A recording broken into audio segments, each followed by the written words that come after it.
Let's do this! We're here at Gamescom 2025 and we're at the Capcom booth where we've checked out Pragmata, as you can see here. Matt, what the hell is Pragmata? It's Capcom's first new IP for a while, and you play as a guy called Hugh, who's the guy in the spacesuit with all the armor on it. And basically, it's a third-person shooter that's a little bit more weird than you'd normally expect, because you have like this weird kid on your shoulder, and she hacks things for you. Oh, she's an android though, specifically, right? Yeah, an android. Not an actual kid. Like it's not kind of child endangerment in space or anything. But yeah, essentially the idea is every enemy has to be hacked before you can damage them. Yeah. So the way that this happens is you aim down sights, and when you do that, like a grid appears on screen, and it's basically kind of like a small hacking mini game where you have to go from like point A to point B, snake it around using the face buttons to get this line to the exit point. And then when that happens, essentially you're all weapons free, and you can damage the enemy with your variety of guns that you pick up.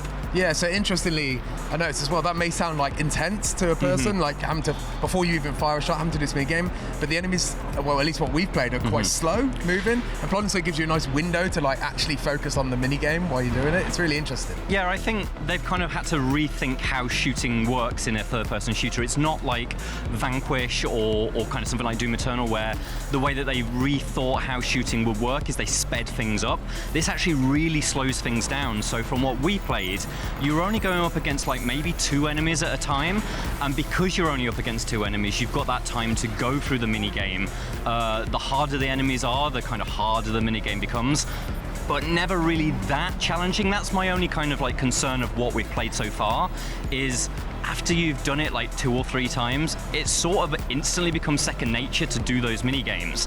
I do worry that like it's put an extra cog in the machine, but is that really going to make a massive difference to the way this plays? Yeah, I think it felt unique and different at first, but even from our demo, which was what, about 15 minutes or so, I kind of already found myself getting a bit tired of the process, and I'm wondering what they can do in the later game to like really spice up that thing. Obviously what we saw in the demo is that you can take quick options, so there's paths where you can choose where you don't activate every element, but it's enough to do a certain amount of damage, but then there's also longer paths where you can snake around, which really like open up the potential there. And I'm wondering what sort of extra elements we're going to see on that grid as the game progresses. Yeah, as you explore the area, you do find these, I guess for lack of a better term, you pick up different hacks that then plot themselves on the grid. So it's a case of, as long as you move your line through that hack, you'll get extra damage, or it will reduce kind of like the defenses of the enemy. I'd be really interested to see just how kind of like weird and wild they get later on, or whether it is very purely just attack and defense kind of buffs and debuffs. Yeah, at the end of the demo we also saw something a little bit more interesting in terms of combat, which was a big boss battle. He kind of looked like I forget the name, Ed something from RoboCop. Yeah. Yeah, and when we played it, I played it a little bit different to you. I was sneaking around the back and shooting a weak spot, but you were engaging it head on every time. Like, yeah, there's definitely like those weak spots on the back, which I guess is a bit more of a traditional way you do a boss, right? Find the weak spot, shoot that, wait to get to the next stage.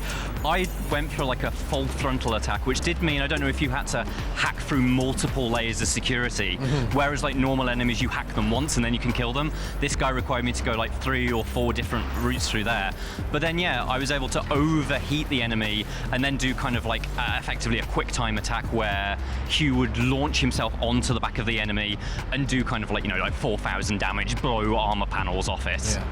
We didn't really get to see much of what the story is or what these characters are. We just got a small introduction to them. I'm going to be honest, like, feels a bit uninspired at the moment, perhaps. I mean, it's an interesting dynamic of having a little android girl on your shoulder the entire time. There's a companion there, but I wasn't getting a sense of the relationship so far. What do you think we can see, maybe? I sort of think, like, the smart thing I think about it is that the mechanics of the game build a symbiotic relationship between Diana the girl and Hugh the guy. They literally can't live without each other because one needs to hack and the other one needs to shoot. She can't damage and he can't damage without her. Whether that like builds into an interesting like narrative relationship, whether it, kind of like, I think of characters like Joel and Ellie, they are very dependent on each other in The Last of Us, and that creates like an interesting perspective on that relationship. Whether this has that chops, we got to see, if I could even say half a cutscene. It felt so minimal in what this demo had to offer. I hope there's a lot more to see, which will eventually pull me around on what are quite clinical characters at the moment. Yeah, I mean, they're not the only thing that's clinical, right? The location that you're exploring is very, like, as you can see from behind us, it's very white, it's very sterile. We're not sure if that's going to be the entire game consists of that sort of stuff, but I was kind of like losing my way a little bit. There wasn't really a map system, but we did get to do a little bit of exploration, but I know I did, and you also found a little bit of a tricky time, like actually finding where the last thing we needed was. Yeah, definitely. Like this demo is set on this lunar base, which is kind of breaking down, and you need to power up sections of the facility.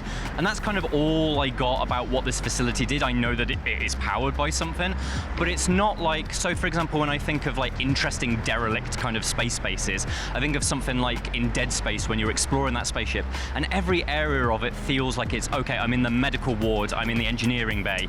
This feels a little bit more kind of like wholesale spaceship. There's no individual feeling of tailored environments, and that did mean that kind of like I lost myself a lot of the time. And without a map, like, you cannot open a map, you only have the ability to pulse the environment and add a waypoint, which isn't a waypoint that kind of retracts itself as you're going around. You just have to follow that as the crow flies, basically. Yeah.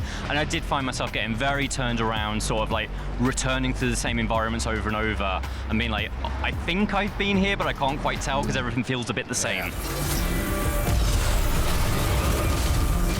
So interestingly, we also got a taste of a few weapons, and most of these demos you usually get the traditional weapons like a handgun equivalent, a shotgun equivalent, but there was also, I forget what it's called, but it was also one that sort of fired almost like a gravitational pull, or less a gravitational pull, but more like a freezing net action, wasn't it? Yeah, like a stasis gun, and it shoots out kind of like a holographic dome net, I suppose, and the idea is that the enemies get caught in it, and I suppose the benefit there is why you may hack them and use the hacking minigame to stall the enemies to get them to stay in place so you can shoot them. This gun effectively does that for you and bypasses what maybe you'd need to do that through hacking. Yeah. I'd be interested to see how many of those kind of like side function weapons exist in this game, because the other stuff that we had was a very basic 6-shot pistol, and it was called the shockwave gun.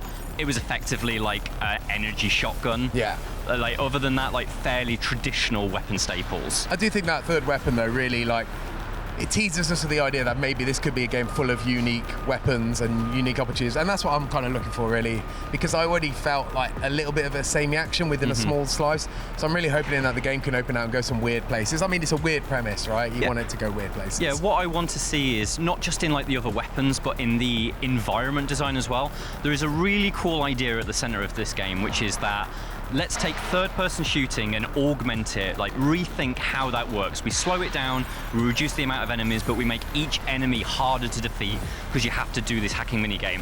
I kind of want that sort of level of thinking everywhere through the game. I want the environment to require more thought. I want the weapons to not just be things that shoot bullets. I want them to have odd and interesting techniques that I have to use to make the most of them.